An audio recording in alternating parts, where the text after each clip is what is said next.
Yes, I didn't see that little button. There we go. There it is. Hey guys, welcome to our Wednesday evening meeting, our investor meeting, where we will, chit chat about real estate. So let's do check-ins. What's your name? What are you currently up to? And what do you need to move your business forward in the next 30 days? So, Kyle Jenkins, are you able to talk? I see you got a little red lady over there. I can always talk. There we go, bro. Go for it. Check in. I'm Kyle. We're still waiting to close on that property. We're supposed to do that on the 24th. Once we get closed on that, we'll be looking for the next deal. We're looking for anywhere in Monroe, Charlotte, Gastonia area, less than 100,000. And so we can keep her moving. I love it. Happy you're here. Who is Galaxy something, or is somebody driving Galaxy S8? Yeah, that's me. Who are you? I can't see it. The camera's so far away. Yeah, it's dark in here. How's that? Hey! Hello.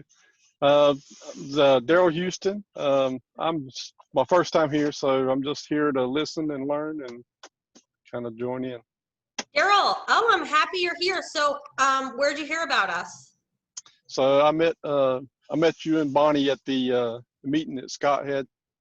So that's why I thought you'd been here before, because you looked familiar to me. Well, I'm happy you came to our meeting. Thank you. Awesome. Hey, Winnie, want to check in, girl? Hey, well, my husband pretty much summed it up. We're going to close on our first property that will hopefully be a rental. I started my own cleaning business. Haven't got my first client yet. Hopefully I'll get somebody. So if you need any residential or business cleanings or post-construction, let me know. And that's about it. Awesome. Happy you are here. Hi, Catherine.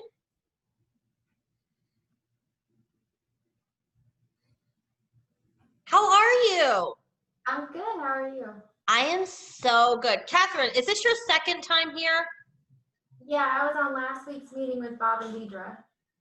Ah, that's why your face looks familiar to me. Okay, why don't you check in for us? If you remember your name, what you're up to, and what you need to move your business forward. So I'm Catherine, and I just started my LLC on Friday, so I'm trying to finish that up and just looking for my first house. You started your what on Friday? My LLC. Oh, awesome. All right, way to get it moving. I like it. Bob, are you Deidre-less? Why don't you check in?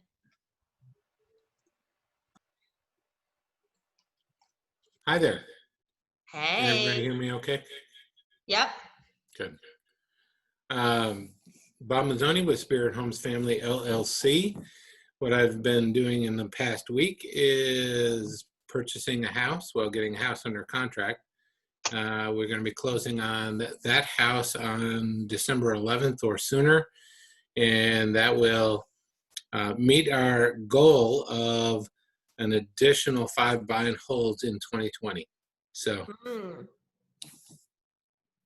awesome. That's freaking amazing. Happy you're here. Glad to be here. Why don't you check in?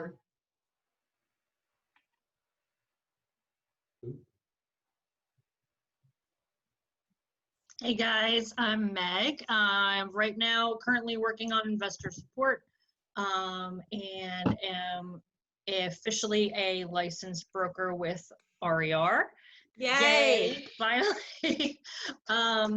So we are working on finding new houses. What we need in the next 30 days, more properties in the York, South Carolina area, anywhere in York County, and always need funding. So we're always looking for more funding.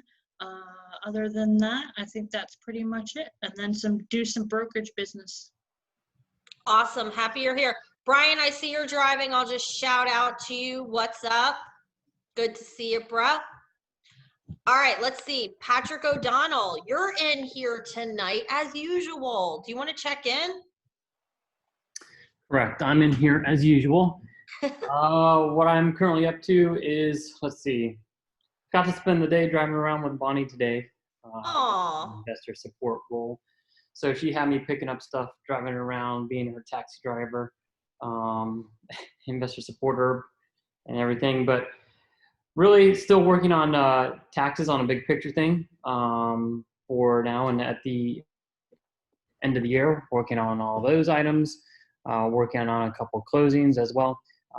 And we're doing inspections for 2 properties that we were looking at earlier this week, and working out some negotiations. But yeah, I mean, here for tonight to try and be a resource and answer any questions that people might have, and look forward to having a good meeting.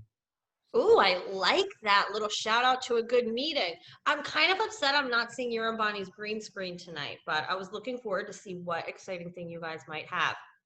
So let me check in. So my name is Adina, and currently what I'm up to is moving in some tenants tomorrow. So that's exciting. And oh, super currently I'm up to, I just did a little organization today. Organize my life, because being organized, you can do more things, right? So anyway, what do I need to move my business forward in the next 30 days? Well, I'm looking forward to finishing a loan process that I am currently involved in. So Bonnie Laszlo, do you want to check in for us? Sure, just inspecting job sites today, working on obviously closings that are taking place, and still living the dream, busy, working on taxes, working on computer stuff, organization, you name it, I'm doing it. So next what, 30 days? Yep. Have more of these dang renovations rented and moved into. Yes, girl, I'm excited for that. I'm not even gonna lie. I'm here for your deep cleans. Yes, girl, we know. Excited for it. Okay, so let's go into wins. Does anybody have any wins? You know, something exciting that's happened in real estate, something amazing, or what about just something that's amazing that happened in your life in general that's making it better? I have a win. You missed me for checking. Oh my God, I am a jerk. I am. You're my favorite jerk, though. Don't worry about it. Curtis, I don't know why I did that. That's so weird. Curtis, check in. I really want to know what's going on with you. Hey, I'm Curtis Waters, senior partner in a real estate investment firm. Currently, I have multiple closings that are going to happen between now and the end of the month. Bonnie and I and Patrick and the rest of our team are working on multiple renovation projects. And this is doing the hard stuff, all the way from electrical upgrades to new HVAC systems, new foundations and floor systems, all the way from the hard stuff to the easy stuff. Boom. I like it, Curtis. Trevor, I can't believe you get the last check-in time. Why don't you check in for us? What's up, everybody? I'm Trevor. Recently, this past weekend, went to Bonnie's home renovation class. We walked through Home Depot for like 4 hours. It was pretty awesome. Learned enough things to write a book. And today I started real estate school to get my license and did the first couple hours of that. And so we're getting going. Oh my gosh, you started real estate school. Yep. That's exciting. Are you going full-time or part-time? Part-time. I'm gonna keep my job. I just did it to do it and see where it takes me. We'll see what happens. Holy moly. What an exciting thing that's going on for you. All right. Congratulations. Okay, guys, let's go to, I mean, what a great win to roll into wins, right? Win to Trevor. Who else has any wins? Well, I'm going to take a win for this last property acquisition because, like I said, that actually completes our 2020 goals for the Oh my business gosh. for this year. So, we had set out some fairly stretch level goals at the beginning of 2019, and last night while we were at dinner, we signed the contract to complete our goals for 2020. And Holy I'm going to take a moly. big win for Deidre and I for that. So, and on a personal level, our son is officially out of the Navy, and it took him 10 years to go around the world and come back home. So he is moved back to North Carolina, and they close on their new house on November 30th. So we're glad to have all of the family back in the Carolinas now. Oh, I love that. Am I invited over for Christmas? Of course.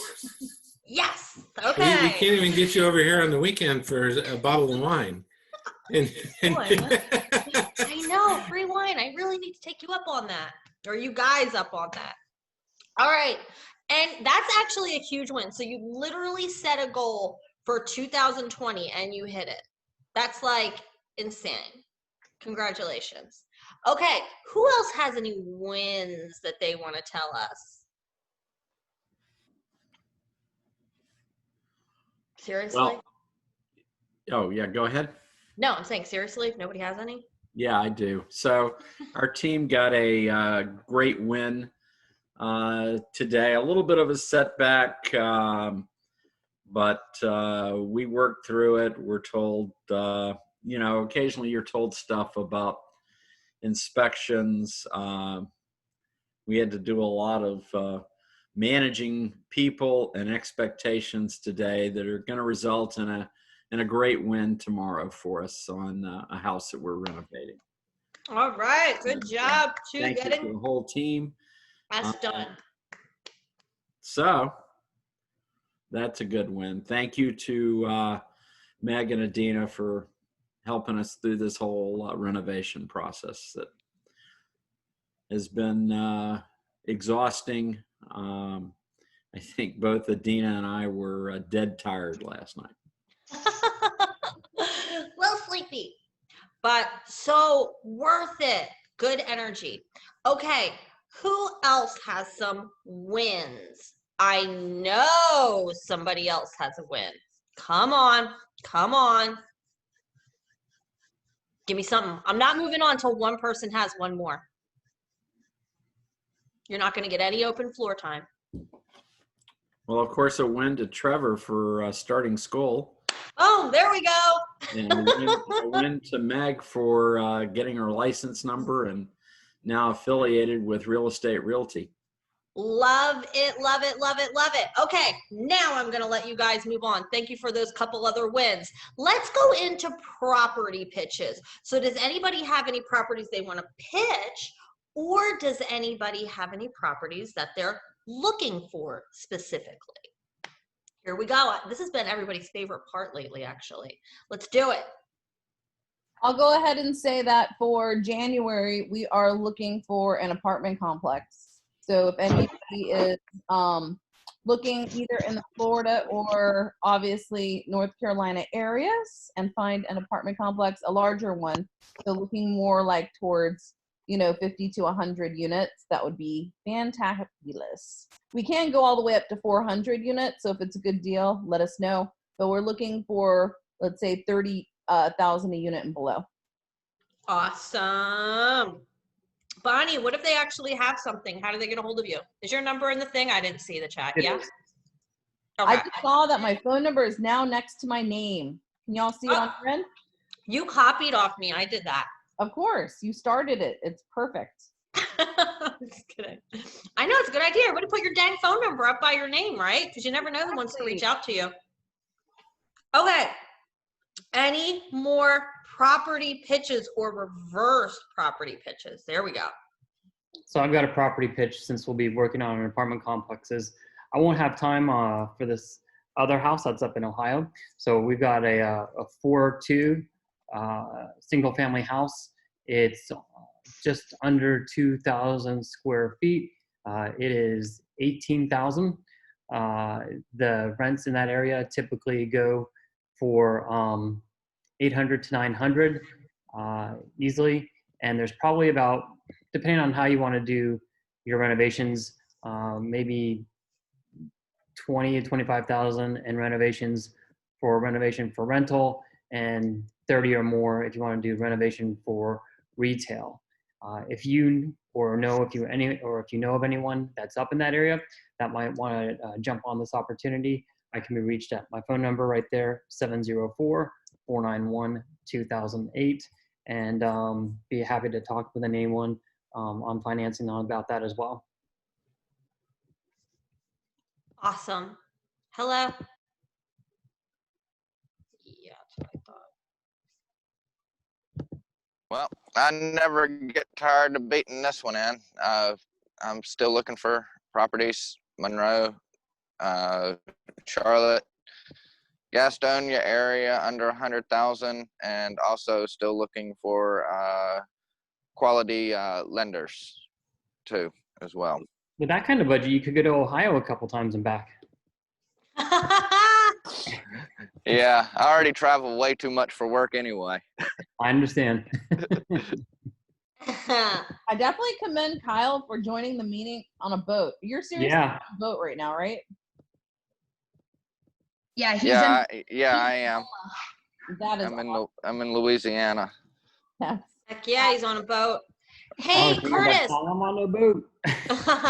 Curtis, why don't you take over these property pitches? I can hear you guys, but my computer froze, so I'm gonna shut down and shut on. So Curtis, take it away with the property pitches. All right. Any more property pitches? I do have a 3-bedroom, 1 bath in Gastonia, $85,000. The ARV should be around 150, and you're probably going to put somewhere between 20 and 30 into it. Can make it into a 3-2. My phone number is up here on the screen if you're interested. Best way to reach me is to text. And when you text, I don't have everyone's number, so please put your name on the text. Last week, I got 4 texts from people. Who are you? Curtis, you said 85? Yes. Okay. All right. We'll probably be getting in touch with you.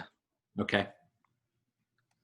Yeah, Good. and just so you guys know, we do have plenty of renovation projects. So if you don't mind getting your hands dirty and doing renovations, we don't mind, selling outright or doing some owner financing or doing some options or something like that, so that you can fix the property.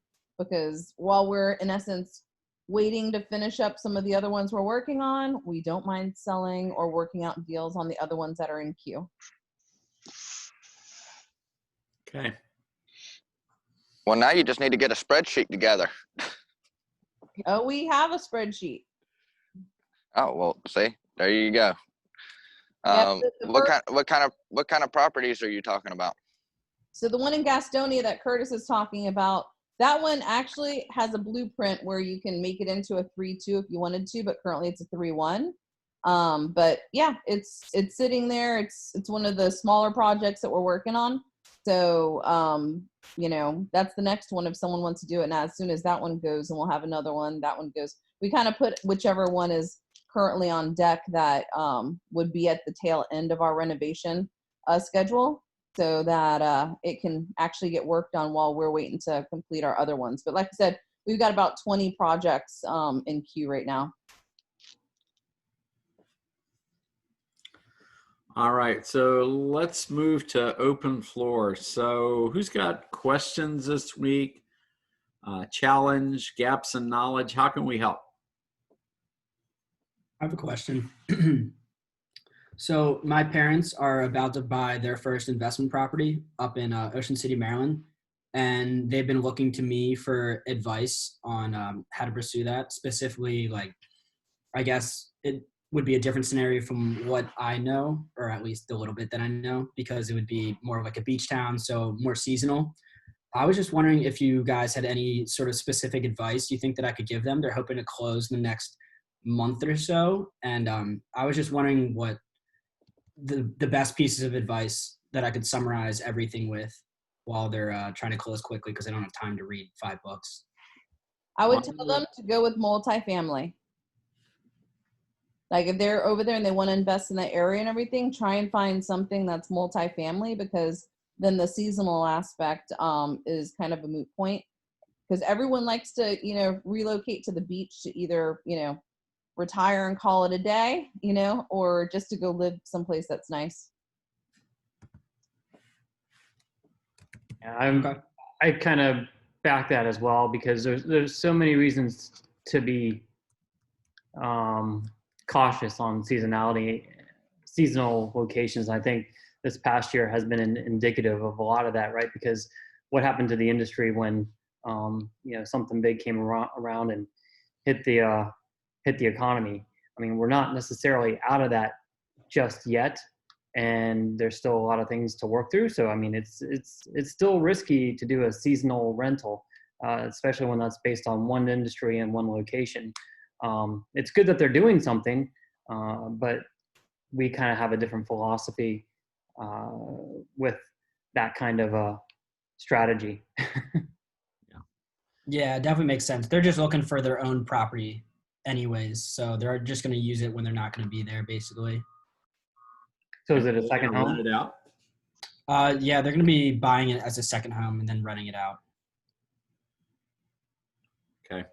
So some of the challenges, and I think 2020 has shown that, at any point the governor can say, hey, we're facing a lot of challenges here in COVID. We're going to roll everything back to phase 1, and there's no restaurants or bars or any services to go to when you're in Ocean City. As an example, I'm not talking specifically about Ocean City.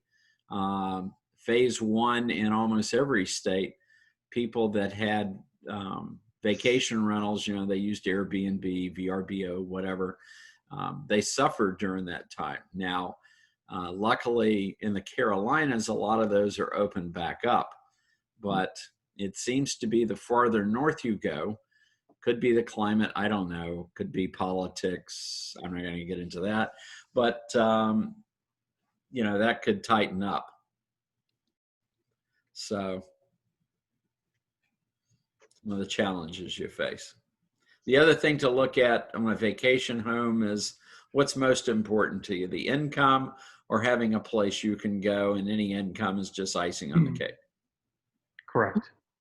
So Trevor, it sounds like your parents are well-to-do. So I would say if they're coming from that position on things, and they're going to look for their secondary, beach house, then whenever looking at the beach house, see if they can find one with a mother-in-law suite or a casita or something, where there's additional aspects to it, because the fact of the matter is they'll probably become kind of like Patrick, where you just kind of want, if you're going to rent something, then you want to be able to keep all your personal belongings still there without having to pack it all up, move it all out, all that kind of jazz, to be able to rent it to other people. But if you have, a casita, or you've got a mother-in-law suite, or above the garage, secondary entrance area that you can rent out from that perspective, then I would say that it'd be more comfortable, because they can have their main master and not worry about, the main house getting trashed or, messed up or anything like that.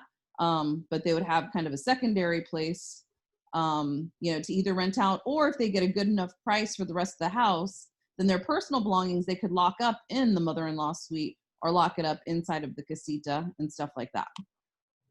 Okay, great point. Thank you. Yeah, that is a great point. Good advice from everybody. Oh, I like how you got the triple team to answer that one. That must have been a really good question. All right. Who has another thing that they want to talk about? Anything in particular on your mind tonight? I do. Once we close on this house, we've got a renter in there. We bought the house with the renter. So he's there until March. Now, given what the economy did bear this year in 2020, I know that it's a whole lot more risk, but what are the thoughts on a month-to-month rent versus a yearly rent? I think that personally now with the election kind of being over, that once this stuff gets straightened out, I think we're going to know a lot more right after January. So I would say revisit the same exact question in February, because that is his lease up at the end of March. Yeah, well, not at the end of March, at the beginning of March. Beginning of he's March. out yeah. I think it's the 3rd of March. Yeah, he's out at the beginning of March. So yeah, basically I don't want to get stuck in a position to where I have a house. Luckily there's no payment on the house, but I have a house, and I've got a renter in there that is playing COVID. Oh, he's not paying at all right now? No, this guy is paying. I'm worried about the next guy, after he moves out. Well, you're going to obviously screen them properly to make sure that they have a job. They've had a job, right, for a while. Oh yeah. Make sure they're not in a position where their income is from something that's not necessarily a a necessity type of position. I mean, you can look at it just to make sure they've been at their job for longer than 3 months, right, or 90 days. You're just going to screen people a little bit better if you haven't been already, and maybe your current one, you extend him out 60 days until this this stuff is kind of I would kind of wait though, maybe to the end of the year, just because you're not going to do anything until after the holidays anyway. But if he pushes for a year's lease, then you can say, oh, well, just because, of how things are right now, just know that, we can extend you out on your current lease like a month or two and stuff, just to make sure that we know that everything. Yeah. Well, I don't know if he's moving. There's a reason that he's not staying in the house. He's been a tenant in the house for a little while. Yeah, he's been in the house for 2 years, and from what the owner that we're buying it from, the tenants that are renting the house from him right now, they now have 3 small kids, and it's just not big enough for them. There you go. Oh, I see. Yeah, so, it's why don't you buy 2 houses, and if they've been really good tenants and everything, just relocate them to the bigger house, and then you have the other house to rent. Well, right. that is the plan. Well, not that exact plan, but the plan is to get another house. But my fear is that I'm hearing talks of a certain person wanting to lock down the country for 6 weeks and thinking it's a good idea. So if this happens and it's like a mandatory type lockdown, then 6 weeks puts you behind on your bills. I don't care who you are, and next thing you know, it doesn't. I would be scared that somebody who is renting may not have the wherewithal to be able to catch back up on their bills, and next thing I know, I know a that month behind, 2 months. Yeah, the mortgages have been doing forbearances in essence, where they're extending out the loans and everything a couple of months if you're in a bind like that. But I would definitely plan, for a couple months of extra funds, but also making sure that maybe whoever is, moving into your place has a solid, job with necessities, right? I don't know. It's a risk that we're all kind of taking, but obviously this crazy can't last forever. And if it does, we have bigger problems to worry about. Well, you're 100% right on that. And like you said, I hope that, whatever happens at the beginning of the year, I know they're talking about a new vaccine coming out and all that kind of great stuff. So hopefully we'll get a handle on this, and this will be the end of this warfare, and we can move past it and hopefully not have to revisit anything like this. But it was just a question because I'm starting to see more people talk about month to month. That way you can get rid of your bad tenant. Well, just so you know, they've put a pause on that as well. So although you can file the eviction, they're not having hearings and stuff. So you just have to, although that's a great strategy of hopefully being able to move forward with evictions, because of it not being for non-payment. Is there still a hold on that? And Patrick? There is a hold on, you can still file for non-payment, but a lot of them are not going through. Now, we just had one that went through. We filed the eviction for non-payment ahead of time before we knew that we shouldn't do it for non-payment. And we still actually won possession. So it is still happening, but it's very rare because if they get the declaration page from the CDC and ask all the questions and the tenants answer them correctly, they're not going to do it. But you can file for anything else. Like if they are on month to month, you can give them a 30-day notice to vacate. If there's any kind of a lease violation, you can get rid of them that way. Those are still going through as far as I know of. They are, but they're still taking time to get through the systems because It the is system taking right now is currently they're still trying to figure out the new system. Yeah. And the other thing is, like, when you do get in front of a magistrate, they're going to straight up ask, have you had these forms? Have you done everything possible to, abate? And so, I mean, they're getting coached right there in front by the magistrate in the courts.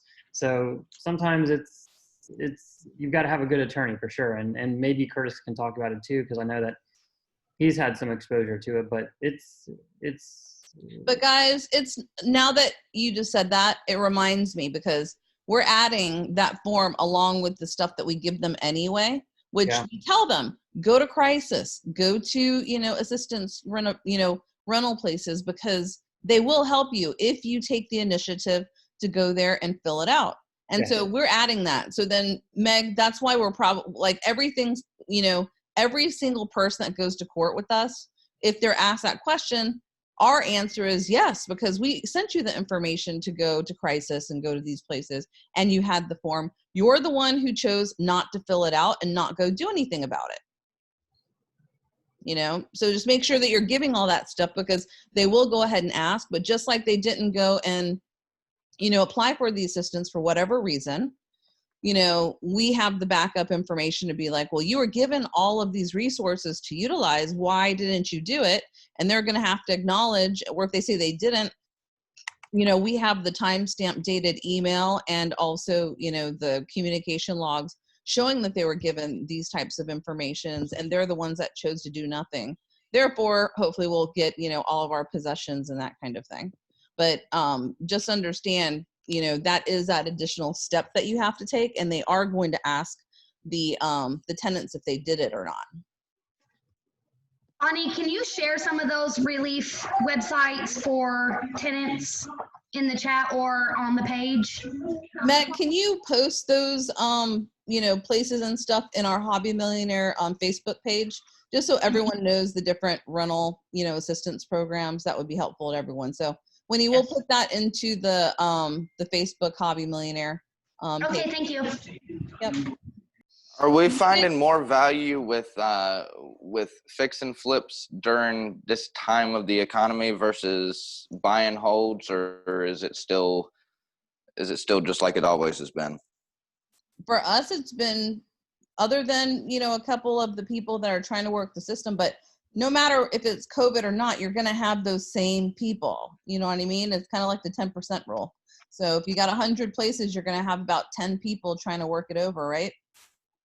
For one reason or another, whether it's personal or COVID or whatever, it's just a numbers game. But if you screen people properly, and the new people that have been coming in have been, pretty fine with everything, because they have to prove, of course, they've got income. Maybe instead of your next tenant, maybe instead of worrying about the job, maybe you're taking somebody that's on Section 8, or someone who's on disability, or someone who, gets their retirement checks or something, towards more of a stable situation for you if you're worried about that. Because like all the Section 8 payments still come in, they all drop into our account like clockwork, right? So if you're really concerned about that aspect of it, then maybe change your strategy up a little bit and do your marketing on, section8.com, and, make sure the Section 8 office knows that your house is available for that program. And Adina, the rents with the Section 8 and with the other assistance programs, they're still paying market rent, aren't they? They are. Yeah, like right now, I know a 3-bedroom is at 1,000. I forget the others, but a 3-bedroom is at 1,000. So there we go. Didn't someone already get approval for another 2-bedroom at 900 or something? That was with partners. Okay, so partners actually, as far as what I know, actually don't take what I'm saying, but this from the one caseworker I talked to, they don't really have a cap. They just look at it and it's a yes or no, but I don't know their exact. Okay, well, that's good. Yeah. Hey, as long as an assistance program is saying, yes, we'll pay, 900 for a 2-bedroom, that's good enough for me, right? It was actually a 1-bedroom. Hey, even better. I mean, if assistance programs are approving that. The thing about partners is, I've only dealt with them this one time, but they pay that application fee and the deposit, I think, which Section 8 doesn't do. So that's pretty cool too. So Section 8 used to have a negative connotation, and as recently as, just 3 or 4 years ago, but in most cities and counties, the Section 8 management realized that they couldn't get landlords to rent properties to them. So they have turned that around in most every city or county. They're competitive. If a tenant is giving you a hard time, if Section 8 says, well, I'm not paying at all, I'm paying, all but $100 or $200, and the tenant doesn't pay, they will kick them out of the program, and these people will not get another place. So Section 8 is a great program, at least what we're seeing in the Carolinas. Yeah, Sorry, go ahead. No, I was going to say it's really great. Like if you can become friends with a caseworker, like I'm actually friends on Facebook with a caseworker. I knew her like before I even got into real estate. And like she literally will call me and be like, hey, do you have a property? Can I put somebody in? And I'm like, there you go. And it's like that simple. Well, it's good to hear that Section 8 is actually turned around, because my parents owned a couple of rental houses back in the 90s, and they rented to Section 8, and it was an absolute nightmare that they had to go through. They're in a competitive marketplace now, so things are much different. Yeah, well, that's good to hear, because what we actually when y'all started talking about it, I was like, Lord, no, I ain't no Section 8, but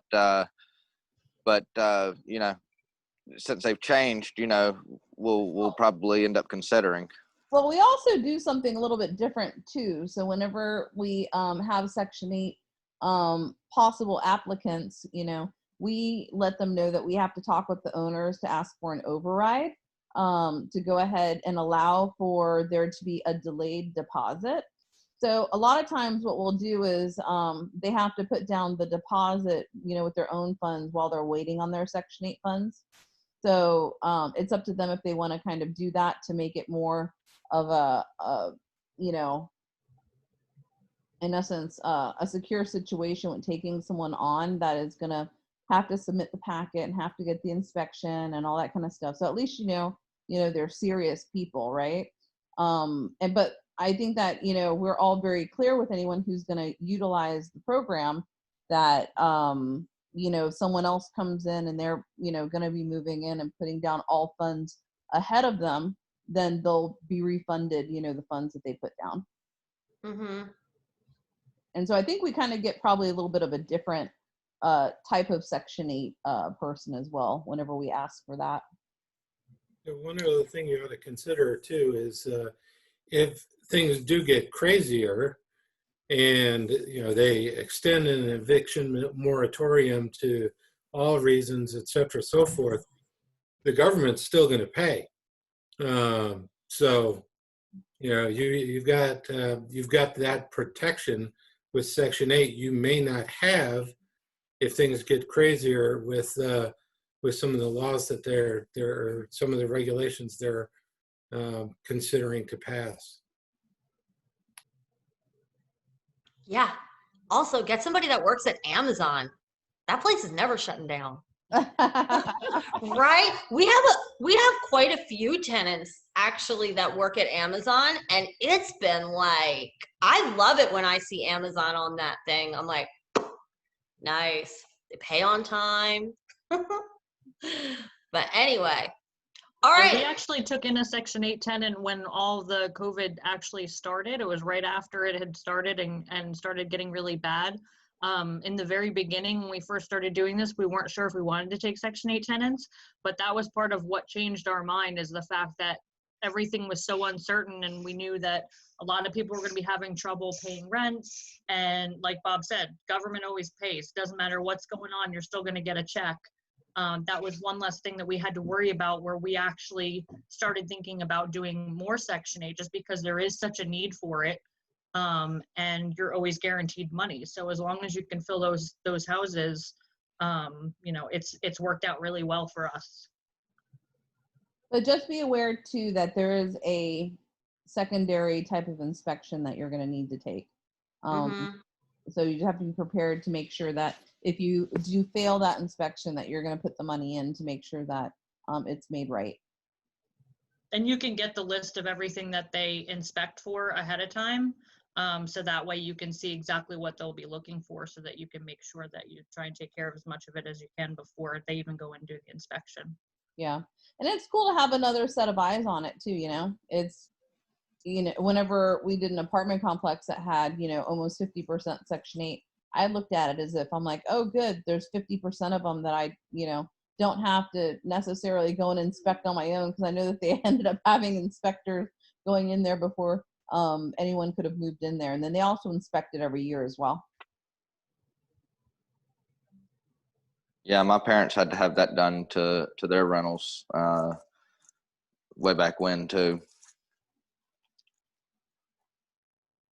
There you go. And I got to be honest, I meet a lot of prospects. The Section 8 people I can't tell them apart from the people that aren't. So it's like Bonnie's right. Like this class of Section 8, or this, not class, this, I don't know, personality type of Section 8, it's really, A-okay that I've seen. So, right? Okay, so if that question's answered, if anybody wants to chime in on it, go for it.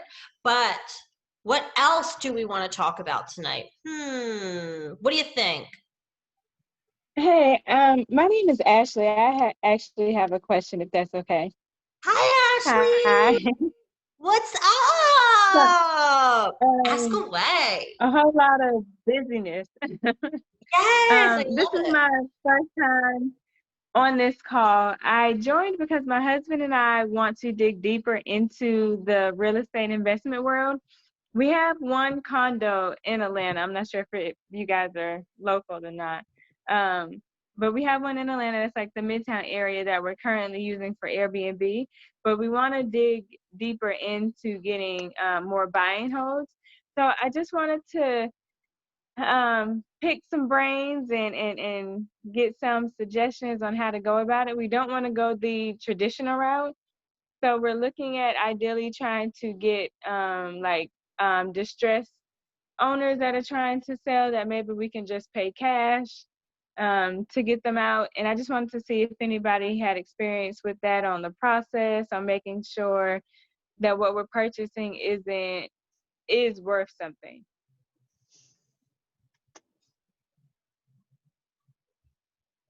Curtis, you want to take that? So yeah, my connection broke up. Did you hear any I'm of it? sorry. Yes. Yeah, it's on my end. All right. So pretty much my husband and I are trying to dig deeper into the real estate investment world. Right. And we just wanted to get some type of guidance and advice on exactly what's the process on trying to purchase from like distressed owners that are trying to sell, so we can just work out a cash deal to give them the cash and to get them out. But we just wanted to see exactly like what do you guys look for? What are the steps that you guys go through to make sure that this is something that would be profitable for you as a buyer? So is this going to be a monthly rentals or Airbnb? Monthly rentals. Okay. So monthly rentals, we do have benchmarks we use. First is a $200 benchmark. So $200 a month. So let's say that you have a property that rents for $1,000 a month. You're going to take out your $200 of profit. You know, it's kind of like this idea of pay yourself first. So you're going to take that out. That leaves you with how much? Out of the 800 from the 200? No, 1,000 minus 200 leaves you 800. Oh, 800. Okay. Add 2 zeros and a comma, and what do you get? Add 2 zeros from 880. 80,000. Yeah. So our first benchmark says that you're going to spend no more than 80,000 on purchase and any renovations you need to do. Okay. Okay. So it's first finding out what the rent is going for with that house. Yeah, we always start with the rent. Okay. Or if someone starts with the price, your next question is, well, what would it rent for? Okay. Okay. That's the first. Yeah, that's the first benchmark. The second benchmark is a 10% cap rate. So ideally, you're going to look for a property where your price will meet both benchmarks. So let's say that your again, your rent is $1,000 a month. Do you work a W-2 job? Self-employed. Okay. Well, for those people that work a W-2 job, Uncle Sam takes money out of their paycheck. Yeah. Real estate investors, they deal with Uncle Sam's brother, Uncle Tim. And Uncle Tim that will talk about taxes, insurance, and maintenance. So let's say that this property you're looking at, the taxes are $1,000 a year. So what you're going to do is you're going to take this on a monthly basis. To make it easy, we're going to divide by 10. Yeah, I know there's 12 months in a year, but we're dividing by 10. And the reason we do that is, you know, now we got a buffer for vacancy, property management, things like that. So if you had $1,000 in taxes, divided by 10 gives you how much? $100. $100. Okay. Let's say that the insurance is $1,000 a month.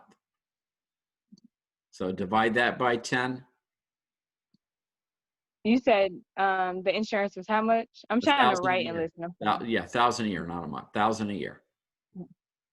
So we're gonna divide that by 10.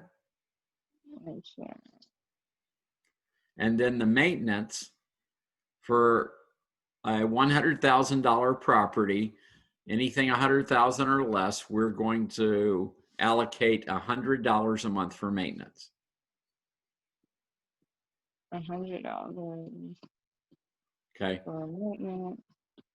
So when you add all those up, what does that give you a month in taxes, insurance, and maintenance? I would have to use a calculator. Okay. It gives you 300. So 1,000 minus your 300 that you're spending in taxes, insurance, and maintenance. So now how much are you left with? 300. You said minus 1,000 of rent minus 300 in taxes, insurance, and maintenance. So that's 700 for. So now add 2 zeros and a comma. To the 300? No, to the 700 net.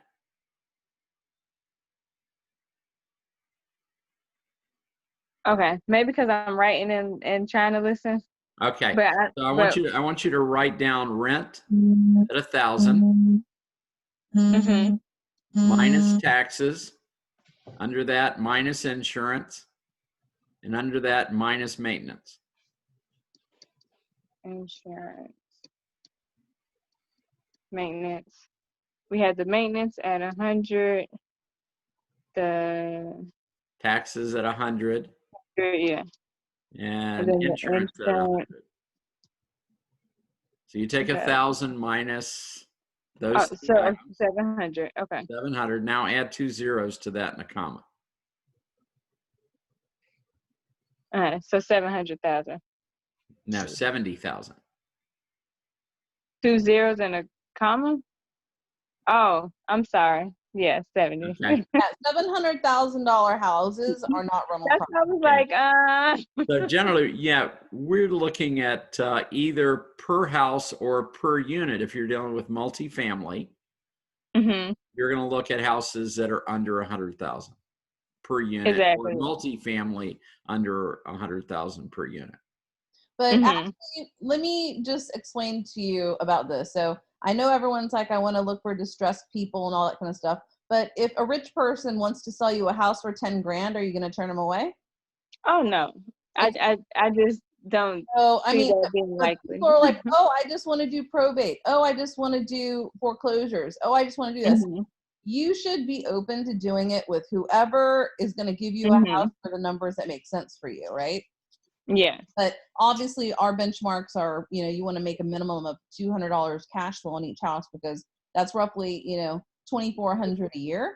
And let's say that you end up have 10 of those, then, you know, those are throwing off $24,000 for you, right?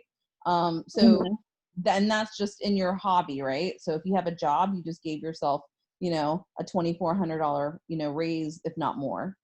Because with the mortgage rates being so low and everything right now, I mean, your $200 could turn into $400 very quickly. And that's just like you just gave yourself a $4,000, you know, raise, right? And just kind of look at it like that. Every time you buy a rental property, you're giving yourself a raise. Okay, so what if it's a duplex? Are you still doing the benchmark for the total 2 units, or is it individual You can units? do the benchmark per unit. Okay. Yep. Okay. So And I mean, you could go ahead, depending on how much you're getting per unit at.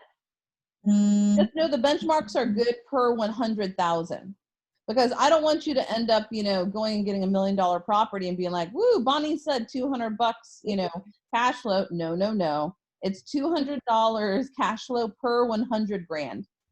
So if you're, so let's say that you're getting the duplex for 50,000 a unit, right? Which would be 100,000 all in.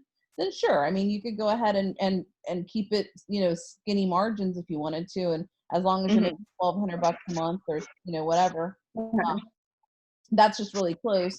But if you have a per unit and you're getting, let's say, a duplex for 200,000, then at that point, obviously, you're going to want to make sure that you're bringing in 2,400 a month, you know, not just, you know, $200.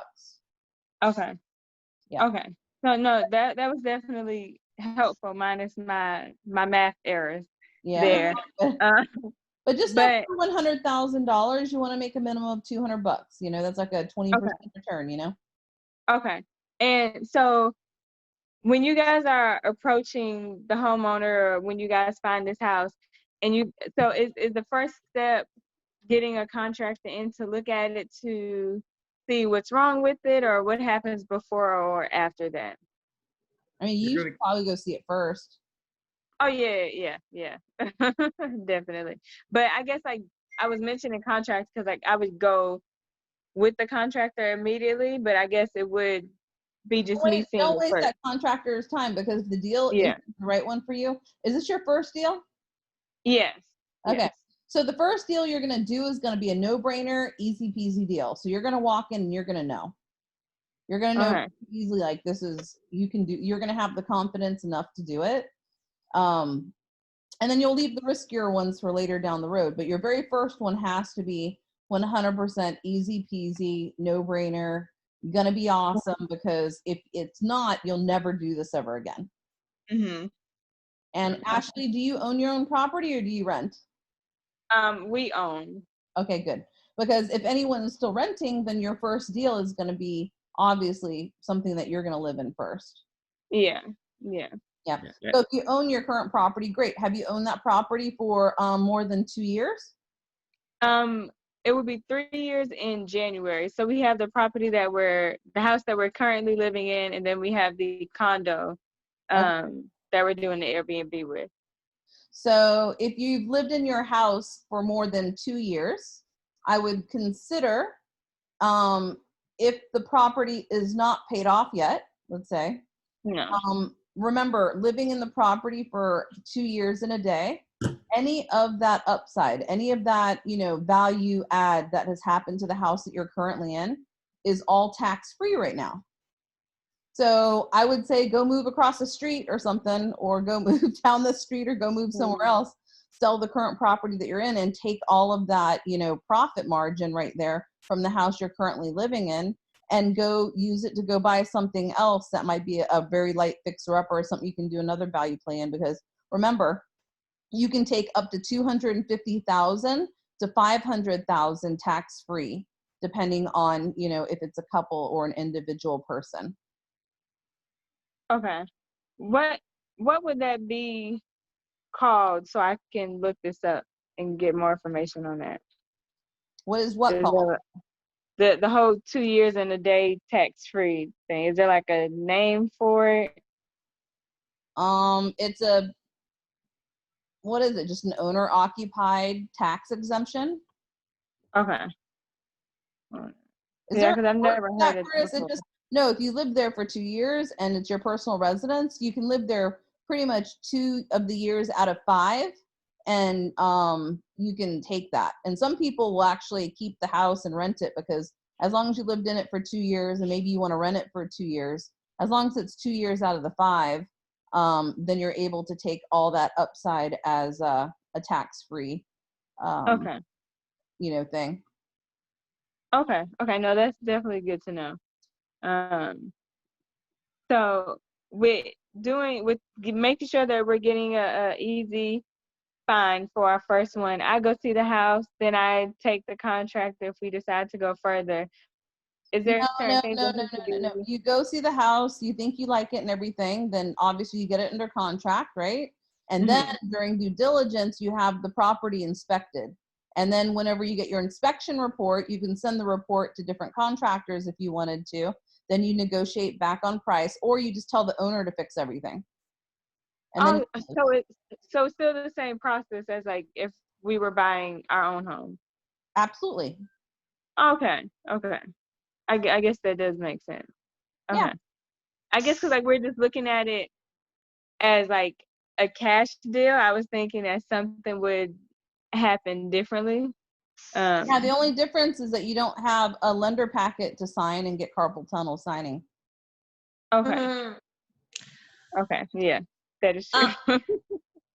There's also a really good book. I don't know if you read or not, but this book you can literally like finish in like a couple hours, honestly. Oh, wow. Okay. It's a hobby millionaire book. That's what it's called. Actually, Bonnie wrote it. It's like literally like tells a 10-year-old how to buy a house. Like it breaks down those benchmarks that she just talked about, and then also goes step by step what to do next. Okay. It even tells you like how to make offers on houses and like how to get people's attention. It's really, really interesting. Okay. There are on YouTube. I've got a couple of on YouTube. There's also a couple of videos that are chapter 1, 2, 3, 4, and 5, which is of the book, that kind of give you a little synopsis about it. So you can click on those in 5 minutes, kind of get like a brief overview about those chapters too. Okay.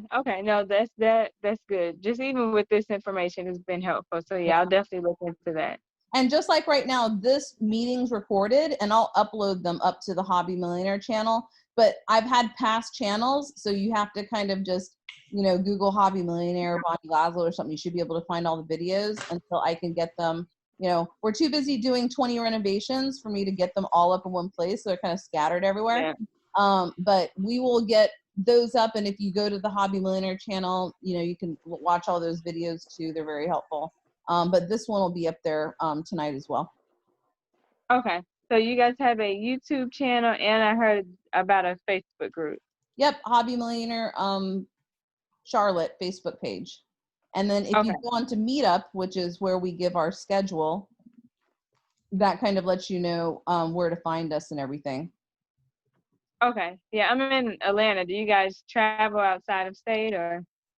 I mean, we have and everything, but we're looking to focus just on a couple. But I mean, the method of what I do, like we've been in Florida, Texas, Ohio, Georgia. We were in Savannah at one point, South Carolina. But everything that we do, you can do it anywhere, and the benchmarks work in all states. So just all this information is the same. And I know Phil, he's been on the Tuesday calls and everything, and he's heavily vested in Atlanta as well. So all of the, you know, what we are doing, the system is the same. It doesn't really matter where the house is because the benchmarks take into account the taxes, insurance, you know, and maintenance for that area. But yeah. So Adina, we're at 8 o'clock now. So do you have any last minute?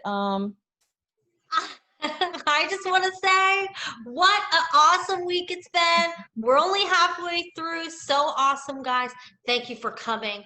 And of course, guys, just to let you know, we are here for you Tuesday at noon, Tuesday at 7 p.m., Wednesday at 7 p.m. If you have any more questions going on in your brain, you don't got to pay for no mentoring. You can just come right here and get your questions answered for free. So write them down, join our Facebook page, and anything else? Nope. I'm very happy that you guys are all coming onto the calls and taking this time to grow your real estate knowledge and everything. And, you know, I just want to make sure you guys aren't paying, you know, 30 to 50,000 on books and tapes. You use that money, keep that money to start, you know, to continue to put into real estate because you can get anything your heart desires answered right here. It'll save you a bunch of cash. So I remember all too well what it was like, guys, but thank you for being here. We appreciate you, and it's awesome that you're moving and shaking and getting some things done. And Adina, thanks for facilitating. Curtis, thanks for facilitating. Awesome. And we've got more to share with you guys next week, but happy investing for the rest of the week, guys. We're looking forward to hearing your wins next week. And we'll see you Tuesday noon or Tuesday at 7 o'clock or next week, same time, same place. When the heck ever. I know. Bye, guys. Bye. Bye. Bye.